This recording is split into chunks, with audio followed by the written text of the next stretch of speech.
សូមជំរាបសួរលោកគ្រូដូចជាសួស្តីមិត្តភ័ក្តិកែរុនិស្សិតទាំងអស់គ្នាបាទខ្ញុំបានឈ្មោះធីវសុភៅបាទមានលេខរៀងទី10នៅក្នុងបញ្ជីឈ្មោះពេលនេះខ្ញុំសូមធ្វើការថតជាវីដេអូដើម្បីបកស្រាយទៅលើមេរៀនយើងក្នុងសប្តាហ៍ទី11ដែលមានចំណងជើងថាការវិតម្លៃបាទទៅលើអរិយាប័ត្រនិងបំណិនរបស់សិស្សអញ្ចឹងចំពោះមេរៀននេះដែរគឺពាក់ព័ន្ធជាមួយនឹងការវិតម្លៃទៅលើចរិយាសម្បត្តិបាទចរិយាសម្បត្តិគឺយើងសំដៅទៅលើបាទអរិយាប័ត្របាទគុណតម្លៃហើយនឹងការផ្លាស់ប្ដូរផ្លូវចិត្តគំនិតរបស់សិស្សនេះគឺជាចរិយាសម្បត្តិបាទចរិយាសម្បត្តិគឺបានន័យថាគឺសំដៅទៅលើអរិយាប័ត្របាទសំដៅទៅលើគុណតម្លៃរបស់គាត់ហ្នឹងហើយនឹងសំដៅទៅលើការផ្លាស់ប្ដូរអីផ្សេងហ្នឹងហើយអញ្ចឹងយើងត្រូវសួរថាតើអ្វីទៅ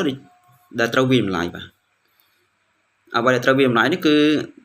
យើងអាចមើលទៅលើការគោរពវិន័យនិងការផ្ដល់តម្លៃឲ្យអ្នកដទៃបាទយើងមើលទៅលើសិស្សយើងគឺគាត់គោរពបាទគោរពវិន័យអត់មួយទៀតគាត់ផ្ដល់តម្លៃឲ្យអ្នកដទៃអត់អ្នកដទៃនឹងសំដៅលើគ្រូសំដៅលើមិត្តភ័ក្តិរបស់គាត់អញ្ចឹងទៅឬក៏អ្នកដទៃផ្សេងទៀតបាទក្រៅពីគ្រូក្រៅពីសិស្សគឺចង់សំដៅទៅលើមជ្ឈដ្ឋានក្នុងសង្គមយើងជុំវិញហ្នឹងដែលជុំវិញគាត់ហ្នឹងឯងហើយមួយទៀតភាពជឿជាក់លើខ្លួនឯងបាទអរិយាប័ត្ររបស់ចរិយាសម្បត្តិរបស់គាត់ហ្នឹងគឺបាទគឺភាពជឿជាក់ដែរភាពជឿជាក់លើខ្លួនឯងភាពជឿជាក់សំដៅថាសិស្សគាត់មានភាពជឿជាក់ក្នុងការឧទាហរណ៍ថាការធ្វើលំហាត់ចោះឬក៏ដោះស្រាយមេរៀនចំណោទណាមួយចោះតើគាត់មានភាពជឿជាក់អត់ថាអ្វីដែលគាត់ធ្វើហ្នឹងគាត់ត្រឹមត្រូវអត់អញ្ចឹងនេះគឺជាការវិតម្លៃមួយរបស់គ្រូទៅលើសិស្សដែរផ្នែកចរិយាសម្បត្តិរបស់គាត់ហ្នឹងឯងហើយនឹងការទទួលខុសត្រូវបាទទ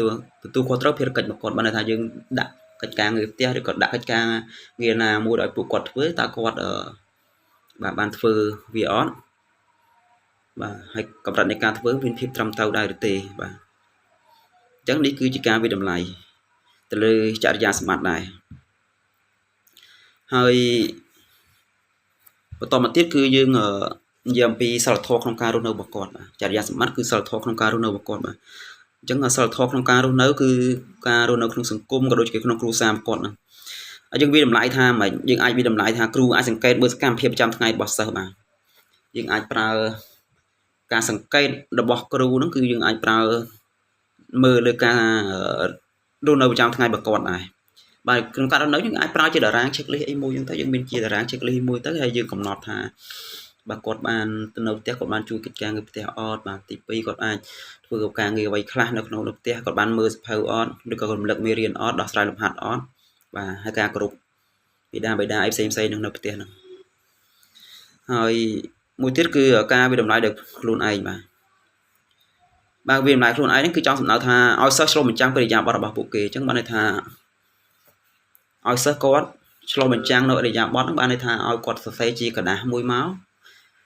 បាទហើយគាត់ឆ្លុះបញ្ចាំងខ្លួនឯងមើលតើគាត់ធ្វើបានចំណុចណាល្អហើយចំណុចណាដែលគាត់ត្រូវកែតម្រូវបាទគឺជាសំណួរឆ្លុះបញ្ចាំងដ៏សំខាន់ធ្វើឲ្យគាត់អាចដឹងខ្លួនថាចំណុចវិជ្ជមានកន្លែងណាចំណុចអវិជ្ជមានដែលត្រូវកែតម្រូវកន្លែងណានេះគឺជាសំណួរឆ្លុះបញ្ចាំងសម្រាប់ឲ្យគាត់ដោះស្រាយបាទសរសេរហើយយើងចូលទៅដល់ចំណុចទី2ធំគឺការវិតម្លៃលើបំណិនបាទអញ្ចឹងបំណិននៅtrongចំណុចនេះយើងសំដៅលើភាពប៉ិនប្រសប់បាទការចេះធ្វើរបស់គាត់បាទអញ្ចឹងបំណិនអ្វីដែលត្រូវវិតម្លៃនេះគឺយើងនិយាយអំពីបំណិនសតវត្សទី21នេះគឺការជាដោះស្រាយបញ្ហានិងការគិតពិចារណាការសហការផងដែរអញ្ចឹងបំណិនសតវត្សទី21នេះគឺការដោះស្រាយបញ្ហាបាទដោះស្រាយបញ្ហារបៀបម៉េចការគិតពិចារណារបស់គាត់យ៉ាងណាហើយនឹងការចូលរួមសហការផងដែរអញ្ចឹងចំពោះបំណិនបច្ចេកទេសបាទសំដៅទៅលើការប្រើប្រាស់បាទទូរស័ព្ទកុំព្យូទ័របាទការពិសោធន៍ជាសាអីផ្សេងហ្នឹងឬការប្រើប្រាស់ភាសាបាទអញ្ចឹងឥឡូវយើងវាតម្លៃតើការវាតម្លៃបំណិនហ្នឹងរបៀបយ៉ាងម៉េចឥឡូវការវាតម្លៃបាទការវាតម្លៃនៅការអនុវត្តរបស់គាត់ឬក៏បំណិនប៉ិនប្រសពរបស់គាត់ហ្នឹងបាទយើងដាក់កិច្ចការឲ្យគាត់បាទដាក់កិច្ចការឲ្យសិស្សធ្វើជាក់ស្ដែងបាទឧទាហរណ៍ថាយើងដាក់ឲ្យសិស្សធ្វើបទបង្ហាញបាទជាបាទធ្វើការងារជាក្រុមអញ្ចឹងទៅបាទ ចឹងយើងអាចមើលឃើញពីបំណិននៃភាពសហការរបស់គាត់ដែរឬក៏យើងដាក់ការងារអ្វីមួយបាទឲ្យគាត់ដោះស្រាយបាទជាបុគ្គលក៏បានដែរជាដៃគូក៏បានដែរនេះគឺជាភាពបំណិនប្រសពរបស់គាត់ដែរហើយយើងនិយាយដល់ចំណុចចំណុចទី3ធំបាទយើងចូលដល់ចំណុចទី3ធំហ្នឹងគឺសារៈសំខាន់បាទអញ្ចឹងការវិតម្លៃគឺមានសារៈសំខាន់ណាស់អញ្ចឹងចំណុចហ្នឹងគឺយើងភ្ជាប់គ្នាបាទការវិតម្លៃសារៈសំខាន់នៃការវិតម្លៃនិងការផ្ដល់ព័ត៌មានត្រឡប់អញ្ចឹងការវិតម្លៃការវិតម្លៃដែល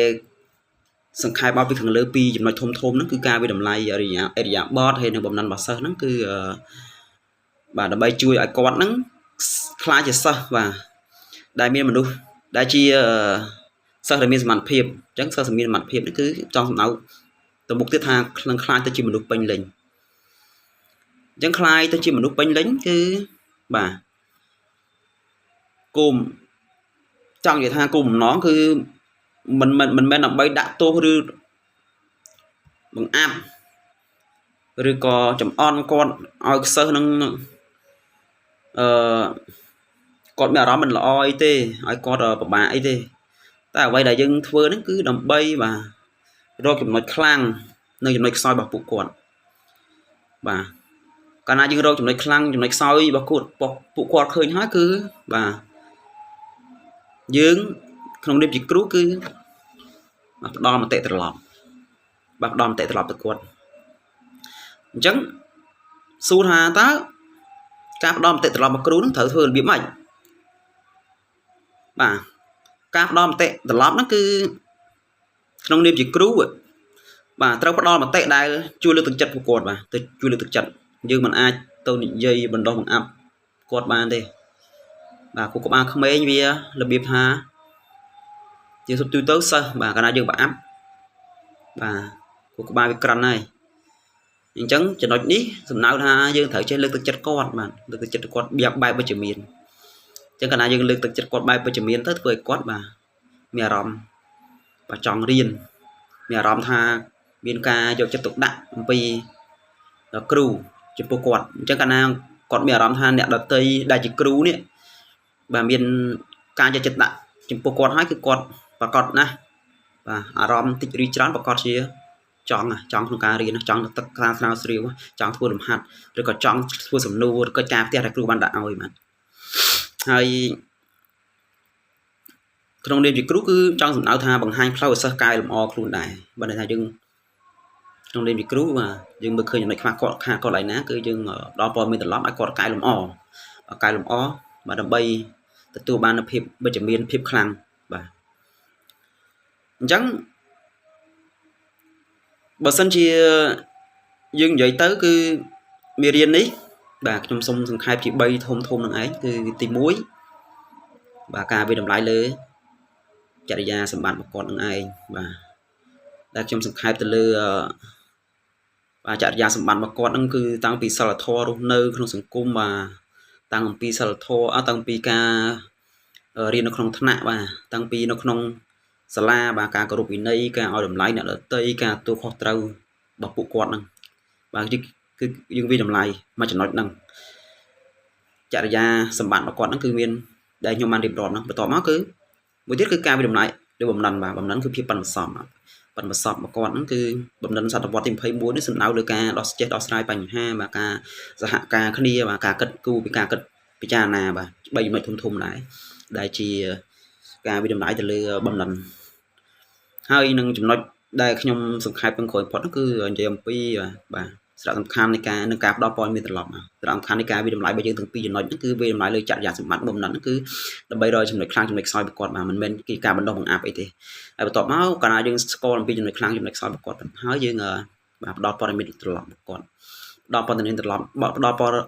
ហ្នឹងគឺឲ្យគាត់លើកទឹកចិត្តគាត់សរសើរគាត់ហើយចំណុចដែលត្រូវកែប្រែកែលម្អយើង ក៏ត្រូវលើកចិត្តទឹកចិត្តគាត់ដូចគ្នាបងឲ្យគាត់កែលម្អឲ្យគាត់កែប្រែចំណុចណាដែលគាត់ត្រូវតែកែប្រែកែលម្អអញ្ចឹងខ្ញុំសូមបញ្ចប់វីដេអូត្រឹមហ្នឹងបាទសូមអរគុណលោកគ្រូក៏ដូចជាជម្រាបលាគ្រូនិស្សិតទាំងអស់គ្នា